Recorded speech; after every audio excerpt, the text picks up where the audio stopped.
Ayu Ting Ting rela duduk ngemper di depan pagar demi nonton Blackpink tuai pujian. Pedangdut Ayu Ting Ting lesehan di aspal demi nonton konser Blackpink bersama putrinya, Bilqis Humairah Razak. Lesehan di aspal demi nonton konser Blackpink, gaya Ayu Ting Ting langsung jadi sorotan. Seperti diketahui, girl group kenamaan Korea Selatan Blackpink sukses menggelar konser di Jakarta. Konser megah itu bahkan dihadiri ribuan penggemar termasuk para selebriti tanah air.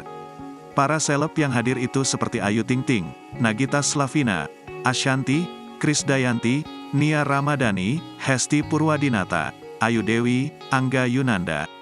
Namun dari semua seleb itu, kehadiran pedangdut Ayu Ting Ting cukup mencuri perhatian. Pasalnya, pedangdut tajir itu rela lesehan di aspal demi nonton konser Blackpink.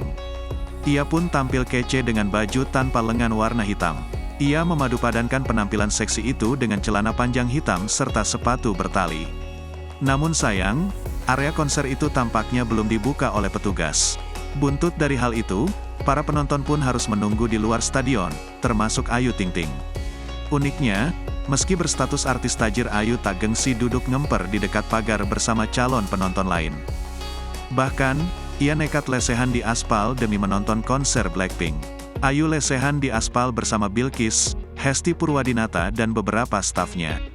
Tak hanya itu, di hari pertama, Ayu juga tampak lesehan di dekat gerbang masuk. Ia lesehan bersama Bilqis seraya memakai kaos warna putih dan rok hitam. Netizen yang melihat Ayu secara langsung pun mengaku syok hingga salut. Sementara itu, netizen lain juga banyak yang memuji kesederhanaan sang artis.